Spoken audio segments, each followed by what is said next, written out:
The diagnostic panel painted Zara, Khan's face an angry red as she crawled through the maintenance shaft beneath Kepler Station's primary communication array. 17 hours into her shift, her xenolinguistics expertise had been pushed aside. For basic electrical work, a luxury no one could afford when the Yauka station was hemorrhaging atmosphere and the nearest rescue was 3 months away. Coming up on Junction 7 Alpha, she reported into her helmet comm, her voice steady despite the sweat beading on her forehead. The shaft was barely wide enough for human shoulders, something the Altarian architects had clearly never considered when designing this deep space research facility. Their elongated snake-like forms could navigate spaces that would cripple most species. But humans made do. Static crackled back through her earpiece. Repeat that, Khan. You're breaking up. Zara twisted her head to check the cable routing behind a particularly complex junction box. The Altarian design philosophy favored organic curves over straight lines, making every repair a three-dimensional puzzle. I said I'm at 7 Alpha. The quantum resonance chamber is completely fried. Looks like the cascade failure started here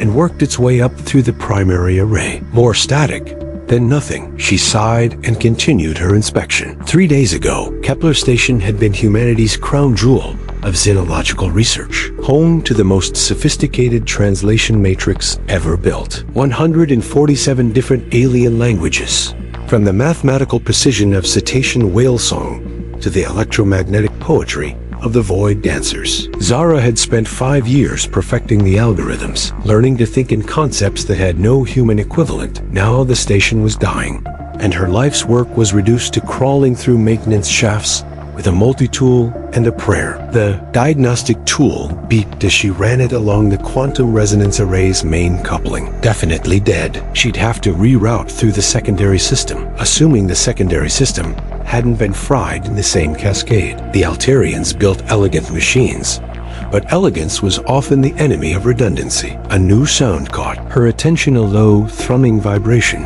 It seemed to come from the station's hull itself. She pressed her ear to the bulkhead, listening. It wasn't the familiar hum of the life support systems or the steady pulse of the artificial gravity generators. This was something else. Something ... rhythmic. Base, are you reading any unusual energy signatures? She called into her static.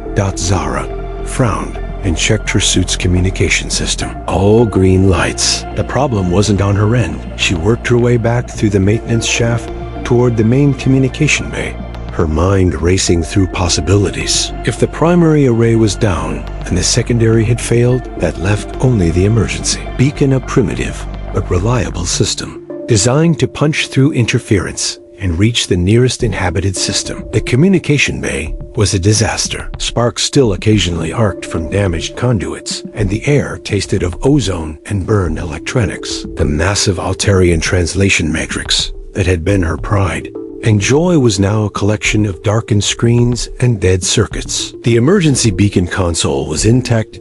Zara slumped into the chair and began running diagnostics. The beacon had power, but something was wrong with the transmission pattern. Instead of the standard emergency pulse, it was receiving something. A signal, faint but persistent, coming from ...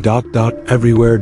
She plugged in her portable analyzer and began parsing the data. The signal wasn't using any standard communication protocol she recognized. It wasn't Altarian, wasn't human, wasn't any of the 147 languages in her database. But there was a pattern to it, a mathematical precision that spoke of intelligence. What are you trying to tell me? She whispered to the screen. The signal pulsed stronger, as if responding to her voice. Zara's blood ran cold. She ran the analysis again, this time focusing on the signal's temporal structure. The pattern was too complex to be natural interference, too sophisticated to be accidental. Someone or something was actively transmitting, and they were using the station's own emergency beacon network to do it. She quickly pulled up the station's status board. Life support was operating at 60% capacity. Structural integrity was compromised in sections 7 through 12. The reactor was stable, but operating in emergency mode. Most critical of all, the quantum containment field that kept the station's experimental wormhole generator stable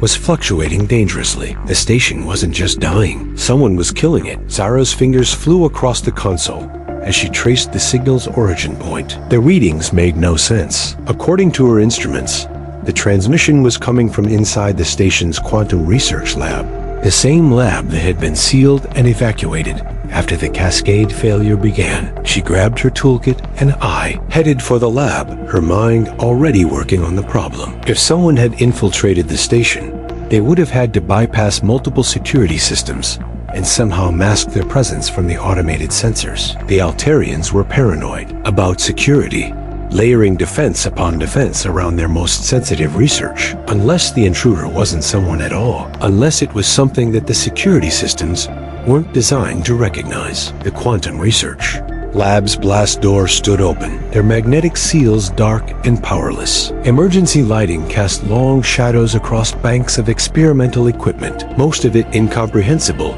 even to Zara's trained eye. The Altarians had been working on something big here, something that required isolating sections of space-time itself. At the center of the lab stood the wormhole generator, a crystalline structure the size of a small building that seemed to bend light around its edges. It should have been completely shut down, its containment fields collapsed, and its exotic matter reserves safely stored. Instead, it was humming with barely contained energy. Zara approached cautiously, her scanner extended. The readings were off the charts. The generator wasn't just active, was operating at levels far beyond its design specifications. The containment field was holding, but barely, and the exotic matter reserves were being consumed at an alarming rate. "This is impossible," she breathed. A new voice spoke from behind her, speaking in perfectly accented human English. "Impossible is a very human concept, Zara Khan." She spun around, her heart hammering. Standing in the lab's entrance was a figure that hurt to look at, directly a shifting, crystalline form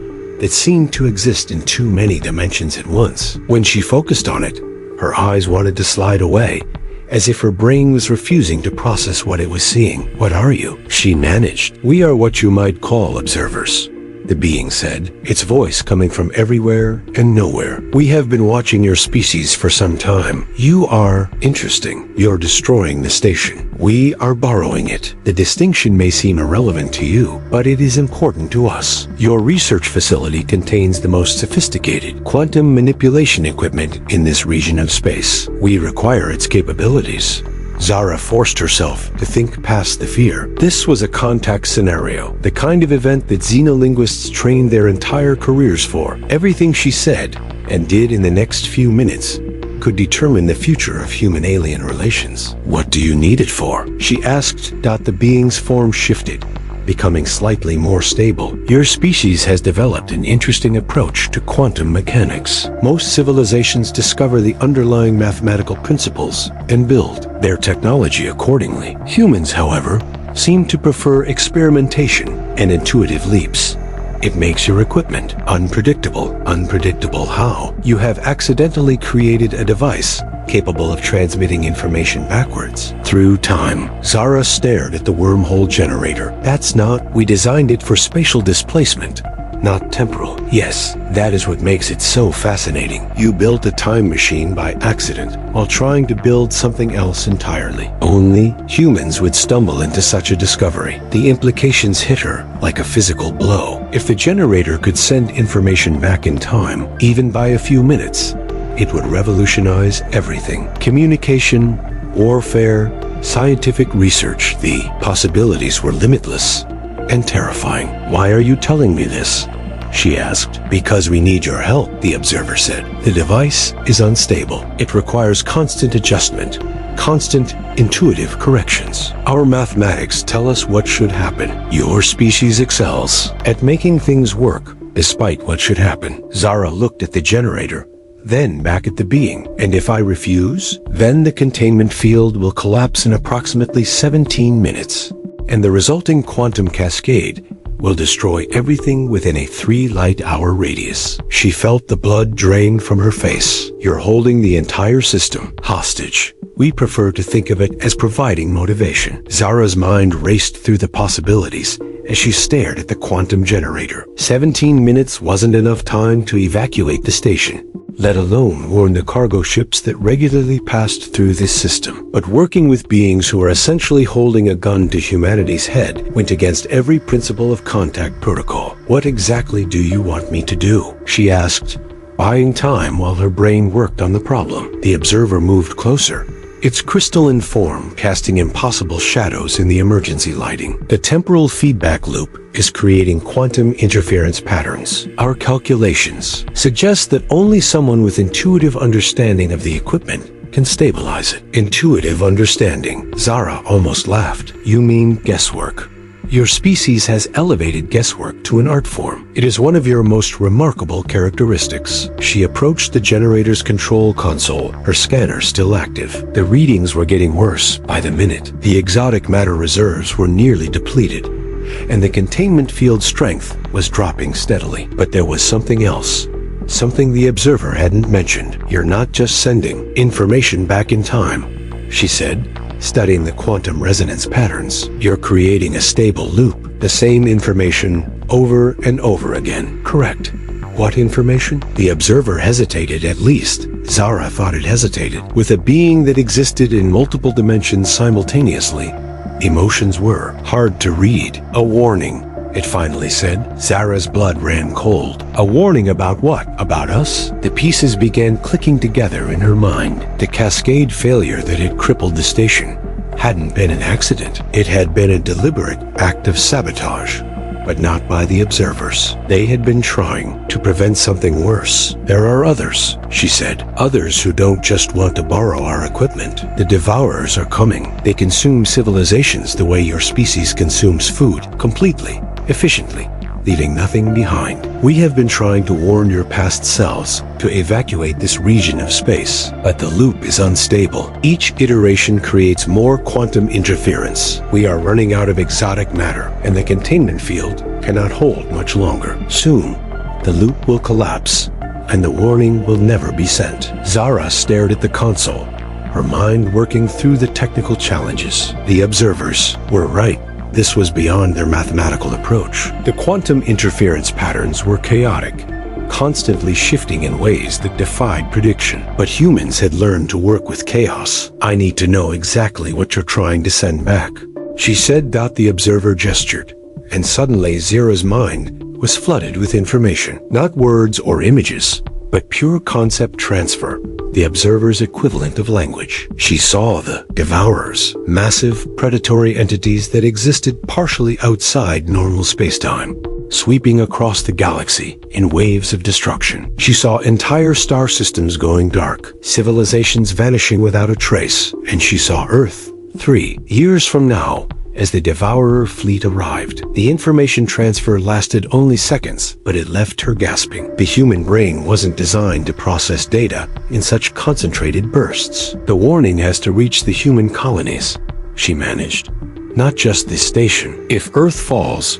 the entire species is finished. That is why we need the loop to reach backwards 3 years. But the quantum interference makes it impossible to maintain stability over such an extended time frame. Zara studied the generator's output patterns, her mind working on multiple levels simultaneously. The observers were trying to brute force the problem, using raw mathematical precision to overcome the chaotic interference. But chaos couldn't be overcome, it had to be embraced. You're fighting the interference, she said. Instead of working with it, the interference is random. It cannot be predicted or controlled. Maybe not by you. Zara's fingers began dancing across the control console, making adjustments based on nothing more than instinct and experience. But humans have been dealing with chaos since we first learned to make fire. Sometimes you don't control the randomness. Sometimes you ride it. The generator's hum changed pitch as she rerouted power through secondary systems. Instead of trying to suppress the quantum interference, she began using it, letting the chaotic patterns enhance certain aspects of the signal while dampening others. What are you doing? The observer asked. And for the first time, its voice carried something that might have been concern. Surfing, Zara replied, making another adjustment. It's a human thing. The containment field stabilized slightly, buying them precious minutes. But the exotic matter reserves were still draining, and the temporal loop was still degrading. She needed more than just stability. She needed efficiency. "The message you're sending," she said, "still working. It's too complex. You're trying to send the entire conceptual framework, all the context and supporting data. No wonder the loop can't maintain itself. The warning must be comprehensive. Incomplete information could lead to catastrophic misinterpretation. Not if you send it to the right person." Zara pulled up the station's personnel database and began searching through contact records. 3 years ago, she had been on Earth, working at the Xenolinguistic Institute in Geneva. She had been part of the team developing first contact protocols, including emergency communication systems. "I know exactly who needs to receive this message," she said, "and I know how she thinks." Her fingers flew across the console as she began recoding the message. Instead of sending a comprehensive warning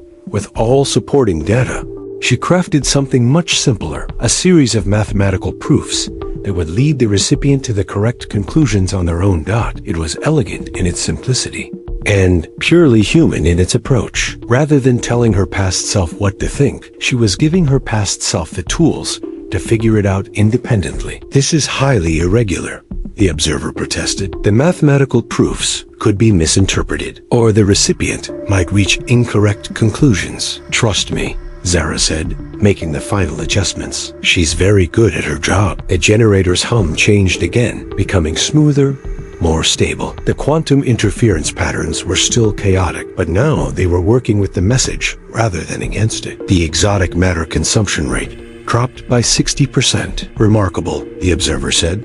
"The loop is stabilizing, but even as the temporal aspects of the system improved, new problems were emerging. The station's life support systems were failing, and structural integrity in the outer sections was approaching critical levels. They had solved the time loop problem, but the station itself was still dying. The cascade failure is still spreading, Zara realized. Even if we stabilize the generator, the station won't survive long enough to complete the transmission. That is problematic. Zara looked around the lab, her mind working on the next challenge. The observers had the mathematical precision to maintain the temporal loop, but they lacked the intuitive problem-solving skills to deal with the station's cascading failures. Meanwhile, she understood the station systems, but couldn't handle the exotic quantum mechanics of time travel. Needed each other. "I have an idea," she said, "but you're not going to like it." "Absolutely not," the observer said, after Zara explained her plan. "The probability of cascade failure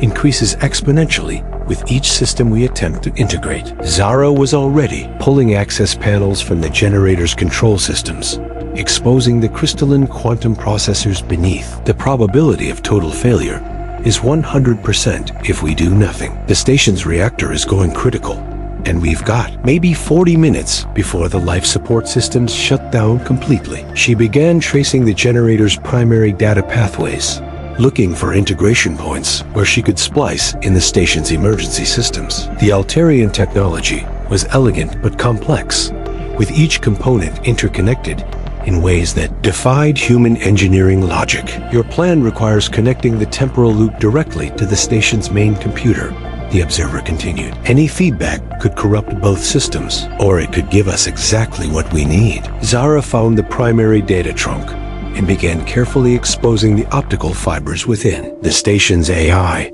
has been trying to manage the cascade failure since it started. It's good at predicting system failures and rerouting resources, but it can't see into the future. You want to give it temporal perception. I want to give it a few seconds of warning about what's going to fail next. That's enough time for it to adapt, to reroute power and resources ahead of the failures instead of responding to them. The observer's form flickered, cycling through several configurations that hurt to look at. It was the equivalent of a human pacing while thinking. The quantum interference from such an integration would be enormous, it finally said. The temporal loop itself might destabilize. Then we better work fast. Zara began the delicate process of splicing fiber optic cables designed by two completely different species. Alterian technology favored organic curves and multidimensional data streams, while human systems were built around binary logic and linear processing. Making them talk to each other would be like teaching poetry to a calculator. But humans were good at impossible interfaces.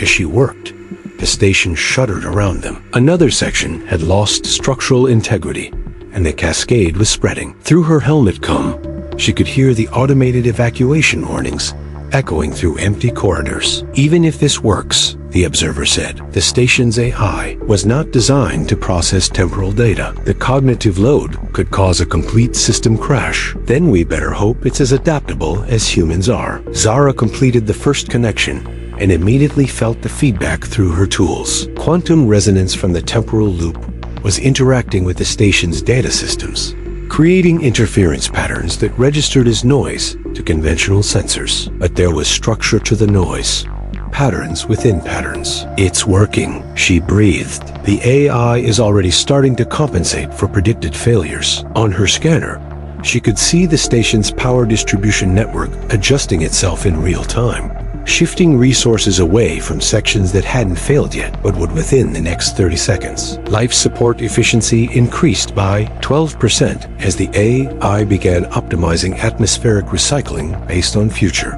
consumption patterns. But the integration was also creating new problems. The temporal feedback was interfering with the generator's quantum containment systems, and the exotic matter consumption rate was climbing again. We're creating a feedback loop within the feedback loop, the observer warned. This is becoming chaotically unstable. Zara made another connection, then another. Each integration point reduced the stability of individual systems while improving the overall efficiency of the combined network. It was like building a house of cards during an earthquake. Every addition made the whole structure more fragile and more powerful simultaneously. The temporal loop is degrading, the observer reported. We have perhaps 10 minutes before complete collapse. Then we better make them count. The station's AI was adapting faster than Zara had expected. Within minutes of gaining temporal perception, it began making predictive adjustments to systems she hadn't even considered. Gravitational field fluctuations were corrected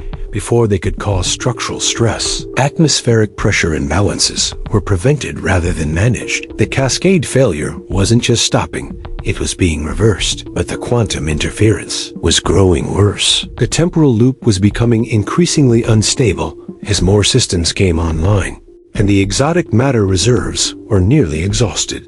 We need more power, Zara realized. The loop can't maintain itself on just the generator's reserves. There is no additional power source available. The station's reactor cannot interface with quantum temporal systems. Zara looked around the lab, her eyes falling on the banks of experimental equipment. Most of it was designed for exotic physics research, including several devices that manipulated quantum fields in ways she didn't fully understand. What about indirect power transfer? She asked. Instead of connecting the reactor directly to the temporal systems, we use the station's experimental equipment as intermediary stages. That would require converting standard electromagnetic energy to exotic matter equivalents. The process is theoretically possible, but has never been attempted. There's a first time for everything. Zara began connecting additional systems to her improvised network. Each experimental device became a node in an increasingly complex web of interdependent technologies. Quantum field generators fed power to temporal stabilizers. Exotic matter converters drew energy from the station's reactor and transformed it into the specialized fuel the temporal loop required. It was insanely dangerous. Any one of dozens of feedback loops could cascade out of control, destroying not just the station, but potentially destabilizing space-time itself within a considerable radius. But it was also brilliant in its complexity, a solution that only someone with intimate knowledge of multiple incompatible technologies could even conceive. The observer seemed to sense her thoughts. Your species has a remarkable tolerance for risk.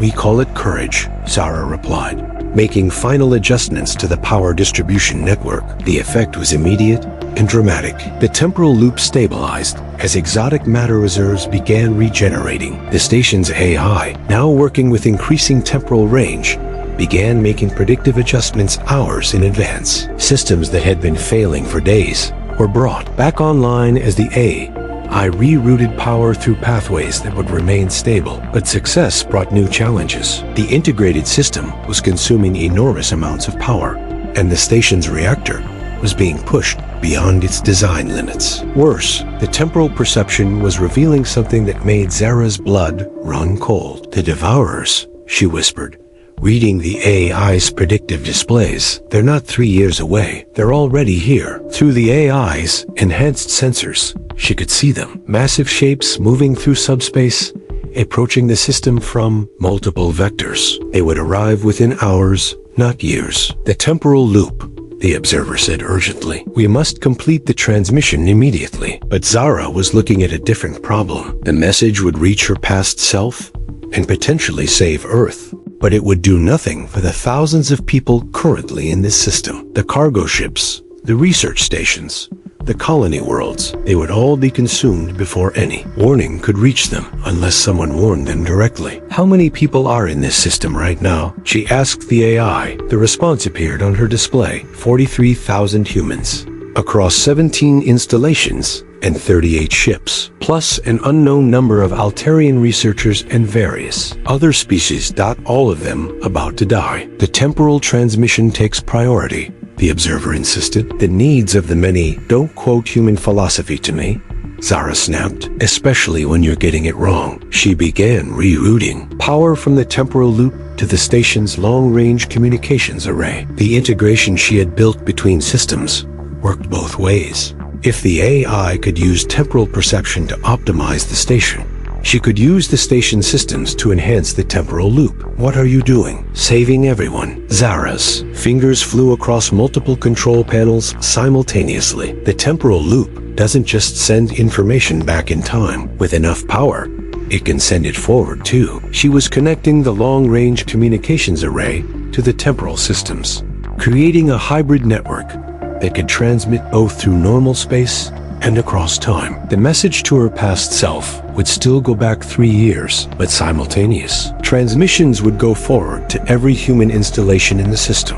arriving minutes before the Devourers' attack. "The power requirements are astronomical," the observer protested. "The reactor will never sustain such a load." "Then we better hope human engineering is as good as human stubbornness." The station screamed in protest as every system was pushed beyond its breaking point. Zara had connected technologies that were never meant to work together, creating a hybrid network that drew power from the reactor, exotic matter from the temporal loop, and computational resources from experimental quantum computers that existed in 17 dimensions simultaneously.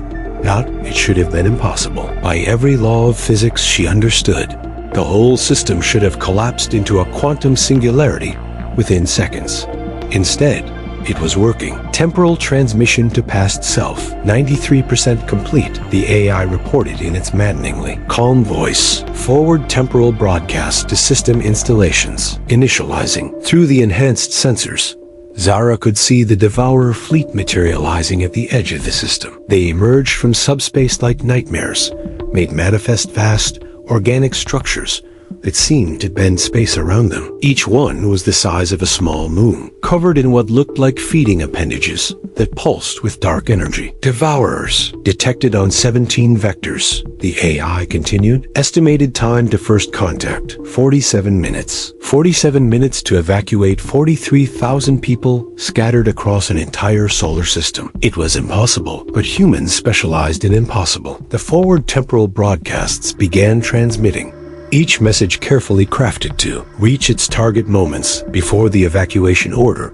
would normally be given. Cargo ship captains would find themselves inexplicably checking their sensors just in time to spot the approaching fleet. Station commanders would feel sudden urges to run emergency drills that would position their people near escape pods. It was subtle, working within the bounds of causality rather than breaking them outright. The temporal messages weren't changing the past or future, they were optimizing the present. "Incredible," the observer said, its form cycling through configurations that suggested amazement. "You are using temporal mechanics to enhance probability rather than alter destiny. We call it stacking the deck," Zara replied, monitoring the power distribution networks. The station's reactor was running at 130% capacity, held together by nothing more than the AI's predictive maintenance and her increasingly desperate engineering batches. But it was working. Across the system, ships were changing course, stations were initiating emergency procedures,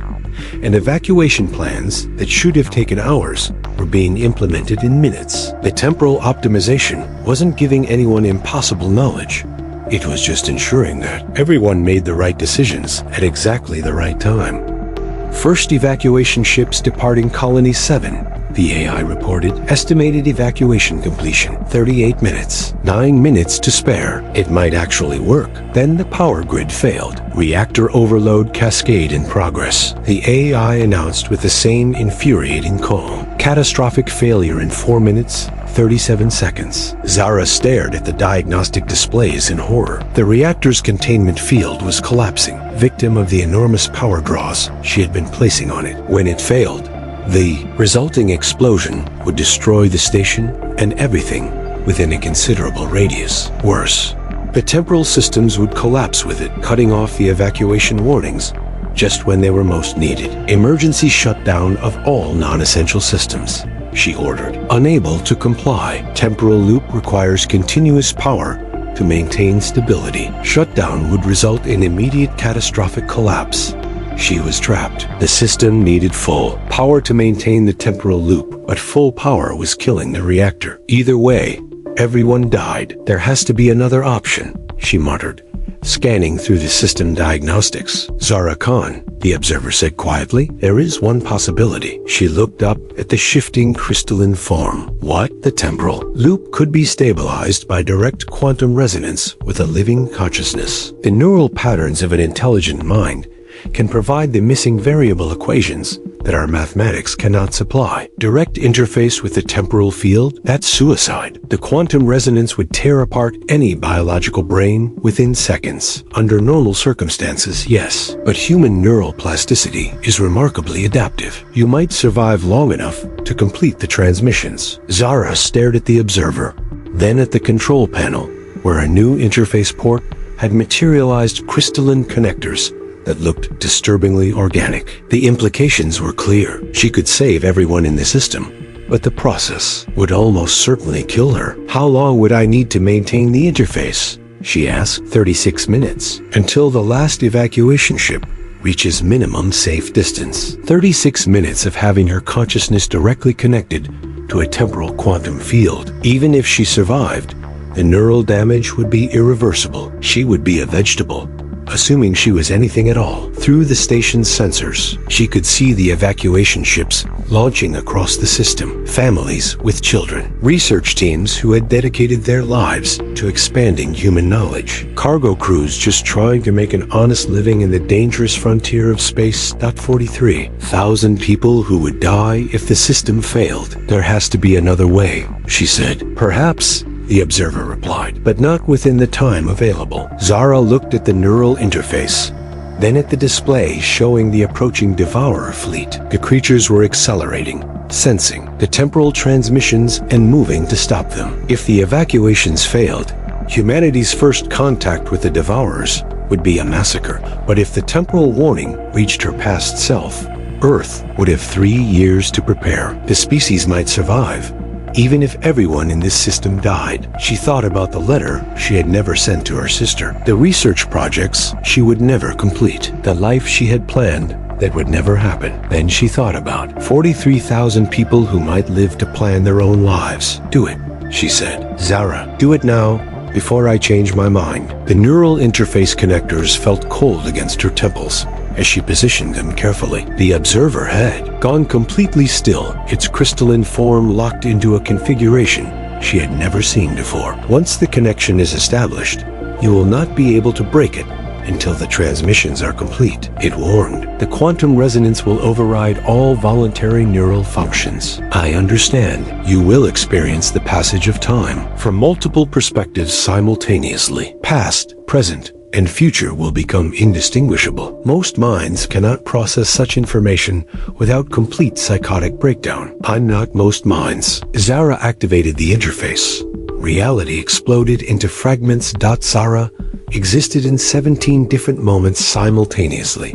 Her consciousness scattered across temporal dimensions that had no names in any human language. She was 5 years old, watching her first sunset on Mars. She was 23, defending her doctoral thesis on xenolinguistic frameworks. She was 31, standing in this lab, dying and not dying, and never having lived at all.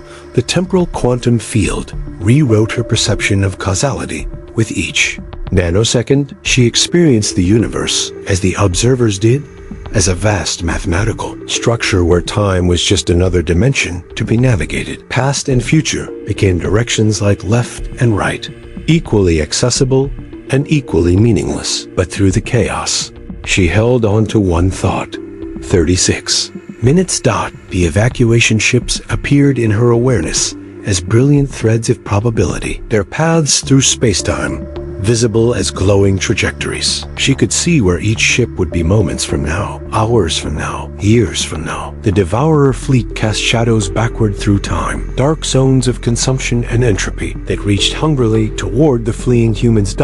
With her consciousness distributed across multiple temporal vectors, Zara began optimizing the evacuation routes in real time. A cargo ship captain felt a sudden urge to alter course by 3 degrees, avoiding a gravity well that would slow his escape. A colony transport received what seemed like routine navigation updates that positioned it perfectly to rendezvous with a rescue vessel.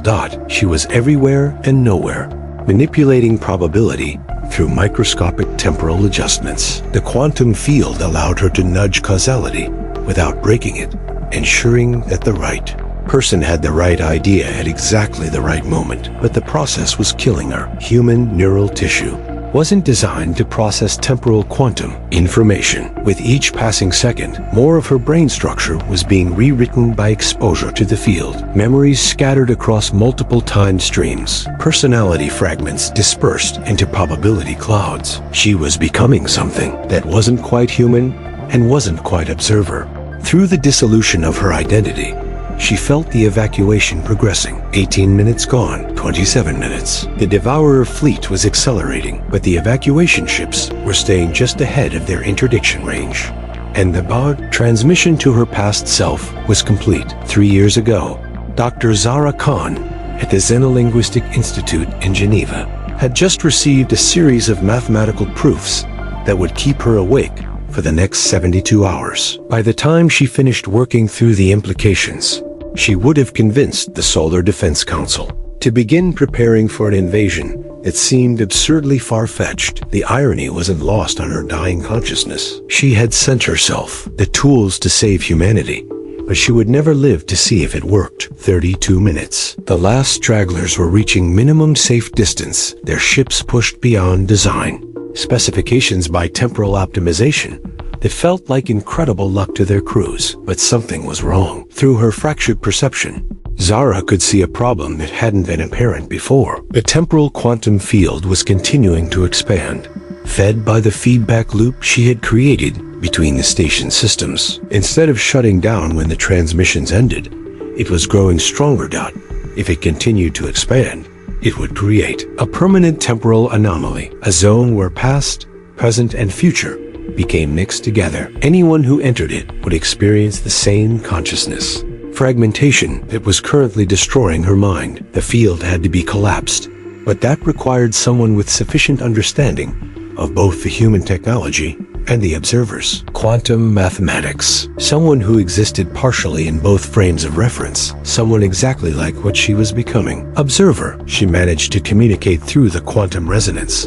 Her thoughts scattered across 17 different moments. The field is unstable. It will continue expanding indefinitely. We are aware, came the reply, transmitted through the same temporal dimensions. The mathematics suggest that manual collapse is possible, but it would require complete neural integration with the field. Yeah, I figured that out. 35 minutes. The last evacuation ship was reaching safe distance, its crew never knowing how close they had come to extinction. But Zara's choice was no longer between saving them and saving herself. Now it was between saving them and preventing a temporal catastrophe that could affect the entire region of space. She made the choice that any human would make. Instead of trying to maintain her fragmenting consciousness, Zara let herself dissolve completely into the quantum field. Her identity scattered across multiple temporal dimensions, but her purpose remained constant. Collapse. The field before it consumed everything. She became the mathematics that the observers used, the intuitive leaps that humans excelled at, and the bridge between order and chaos. Through pure will, she began reversing the quantum cascade, pulling the temporal field back into itself. Like a star collapsing into a black hole, the process was agony beyond description. The sensation of existing in 17 moments, while simultaneously ceasing to exist in all of them. But it was working. The field was contracting. Reality reasserting its normal temporal flow. 30-6 minutes. The last evacuation ship crossed the safety threshold. Just as Zara completed the field collapse, the temporal quantum resonance snapped back to its source.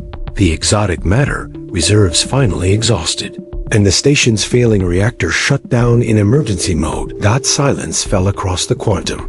Research Lab. Zara Khan opened her eyes to discover she was still alive, which was not at all what she had expected. She was lying on the floor of the research lab, her head pounding with the worst migraine in human history. The neural interface connectors had retracted, leaving only small marks on her temples. Around her, the quantum generator stood silent and dark, its crystalline structure now dull and lifeless. "Remarkable," said the observer, its voice carrying what sounded like genuine amazement. "Your neural patterns have completely reorganized themselves. You should be dead or insane. Possibly both." Zara sat up slowly, testing her motor functions. Everything seemed to work, though her memories felt strange, like looking at photographs taken by someone else. She could remember existing in multiple time streams, but the experience felt distant and dreamlike. "Did it work?" she asked. "See for yourself." The observer gestured toward the lab's main display, which flickered to life, showing the outer system. Where the Devourer fleet had been approaching, there was nothing but empty space, and scattered across 17 different vectors were human ships, all maintaining safe distance from the system's edge. 43,217 people evacuated successfully, the AI reported, its voice somehow managing to convey satisfaction despite its clinical tone. "0 casualties." Zara pulled herself to her feet, still unsteady but functional. "And the transmission to the past?" "Successfully delivered to Dr. Zara Khan at the Xenolinguistic Institute, Geneva, Earth, 3 years, 4 months, and 6 days ago. She is currently in the process of convincing the Solar Defense Council to begin preparations for Devourer interdiction." "Will it be enough?" "Unknown, but your species now has advance warning and time to prepare. That is more than most civilizations receive." Zara looked around the ruined lab, trying to process what had happened. The equipment that had taken the Altarians decades to build was now scrap metal. The research that had been her life's work was gone. The station itself was barely habitable, running on emergency power and prayer. But 43,000 people were alive who should have died. "What happens now?" she asked. "Now we wait," the observer replied. "The Devourers will continue their expansion, but more slowly. They have learned that this region of space contains complications that will buy time for your species and others to prepare. And you, we will continue observing. It is what we do, but we will remember what happened here. Your species has demonstrated something remarkable, the ability to sacrifice individual survival for collective benefit, while simultaneously refusing to accept that sacrifice as necessary." Zara almost smiled. "You mean we're too stubborn to die properly?" Among other things, the station's emergency lights flickered as another system failed somewhere in the outer sections. Kepler Station would never be fully operational again, but the basic life support systems were stable. She could survive here until rescue arrived, assuming she wanted to. "There is something else you should know," the observer said. "The neural integration with the temporal field has had ... side effects." "What kind of side effects?" "You can perceive probability fluctuations directly. Quantum uncertainty has become visible to your consciousness. You will be able to predict outcomes with remarkable accuracy, though the mechanism will always feel intuitive rather than mathematical." Zara considered this information. In essence, she had gained a limited form of precognition, the ability to see multiple possible futures and identify the most likely outcomes. It was perhaps the most valuable gift anyone could receive. It was also terrifying. I'm going to see the Devourers again, aren't I? Multiple probability paths suggest yes. Your enhanced perception will make you valuable to the war effort. You will likely play a significant role in humanity's defense preparations. And if I refuse? If I just stay here and wait for rescue? The observer's form shifted through several configurations before settling into something that almost resembled sympathy. The probability paths for that choice lead to the extinction of your species. Within 5 years, Zara laughed, surprising herself. It wasn't hysteric laughter, but genuine amusement at the cosmic joke of her situation. She had saved 43,000 people, and possibly all of humanity, only to discover that her reward was a front row seat to the war that was coming. I don't suppose you could just forget to mention the precognition thing in your report? We do not make reports, but even if we did, lying about such matters would be counterproductive. Your enhanced abilities will be discovered eventually. Better that your people know what resources they have available. Through the station's failing sensors, Zara could see the rescue ships that were already en route. In 6 hours, she would be picked up and debriefed, and probably studied by every xenobiologist and temporal physicist in human space. Her life as a simple xenolinguist was over, but as she watched the evacuation ships disappearing into the distance, carrying thousands of lives that had been saved by humanity's greatest weakness, the refusal to accept necessary sacrifice, she realized she was okay with that. Observer, she said, I'm going to need everything you know about Devourer tactics, technology, and psychology. If we're going to fight them, we need to understand them. That information would take several days to transfer completely. Then, we better get started. As the observer began the complex process of knowledge transfer, Zara settled into the lab's damaged but functional command chair. Through her new perception, she could see the probability threads stretching out before humanity, some leading to victory, others to extinction, most to outcomes somewhere between. But there was something the observer hadn't told her, something she could see now with her enhanced awareness. In all the probability paths where humanity survived, there was a common factor: the human refusal to calculate acceptable losses. Other species would optimize their survival strategies, make logical decisions about who lived and who died. Humans would try to save everyone and get angry when told it was impossible. They would take insane risks to avoid necessary sacrifices, and then find ways to make those insane risks work. It was their greatest weakness and their greatest strength, wrapped together in a paradox that no other species had ever managed to understand. As the data transfer began, filling her mind with tactical information about an enemy that had consumed civilizations across the galaxy, Zara Khan smiled. They, Devourers, had never faced anything quite like humanity before. She almost felt sorry for them. Dr. Sarachon looked up from her research notes as the priority alert flashed across her workstation. Around the Solar Defense Command Strategic Planning Center, dozens of analysts and tactical officers were responding to similar alerts, their movements coordinated with the precision of a military unit, which, Sarah reflected, they essentially were now. Ma'am, her aide said, approaching with a data tablet, we're receiving confirmation of Devourer fleet movements in the Kepler system. Size and disposition match exactly what Agent Khan predicted 6 months ago. Sarah nodded, unsurprised. Zara Khan's predictions had been accurate to the hour for 3 years running. Whatever the temporal field exposure had done to her brain, it had turned her into humanity's most valuable strategic asset. What's our response status? Full defensive grid is online. Quantum interdiction fields are active at all primary approach. Vectors, the new temporal communication network, is ready for system-wide coordination. Sarah looked at the tactical display, showing humanity's preparations. It would have seemed like science fiction just 4 years ago. An integrated defense network spanning 17 star systems, using technology that merged human engineering with mathematics borrowed from the observers. But the real key to humanity's defense wasn't the exotic technology or the quantum weapons, or even the temporal communication systems. It was something much simpler: the absolute refusal to write off anyone or anything as acceptable losses. Every colony had evacuation plans that could be executed in minutes. Every ship had emergency protocols designed around saving the maximum number of lives. Every station had redundant systems built not for efficiency, but for the slim chance that someone, somewhere, might need just one more backup to survive. It was inefficient, expensive, and logistically complicated.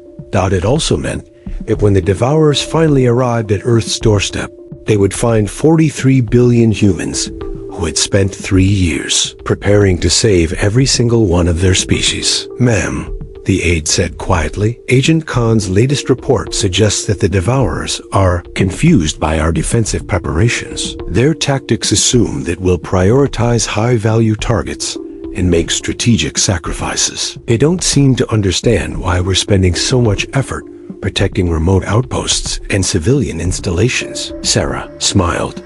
They're about to learn. In the distance, barely visible through the command center's reinforced windows, she could see the first evacuation ships launching from Earth's orbital installations. Not because Earth was in immediate danger, but because humanity had learned that when facing an enemy like the Devourers, you prepared for everything. Even victory carried risks that required mitigation. The communication system chimed with an incoming message from the Kepler system. Transmitted through quantum channels, it existed partially outside normal spacetime. Zara Khan's voice filled the command center, calm and professional, despite the magnitude of what she was reporting. This is Agent Khan at Forward Observation Post Alpha 7. Devourer First Wave has made contact with our outer defense perimeter. They're responding exactly as predicted, attempting to identify our primary strategic assets for concentrated attack. A pause, then something that might have been amusement in her voice. They're going to be really disappointed when they realize we don't have any strategic assets. We have 43 billion individual priorities,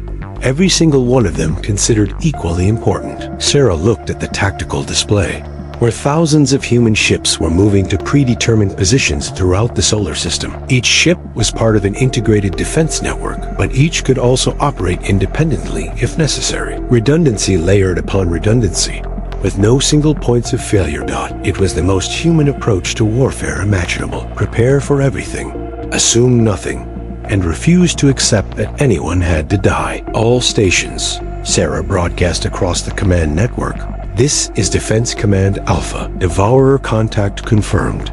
Execute plan Stubborn Humanity. Across human space, 43 billion people began implementing the most complex, inefficient, and absolutely determined defense strategy in galactic history. The Devourers had consumed civilizations that were more advanced, more numerous, and more powerful than humanity, but they had never encountered a species that treated the survival of every individual as a mathematical constant rather than a variable to be optimized. They were about to learn why humans called it the "fuck yeah" principle. And somewhere in the deep space between Earth and the approaching fleet, Zara Khan smiled as she watched probability paths converging toward humanity's first great victory in the war for galactic survival. It was going to be magnificent.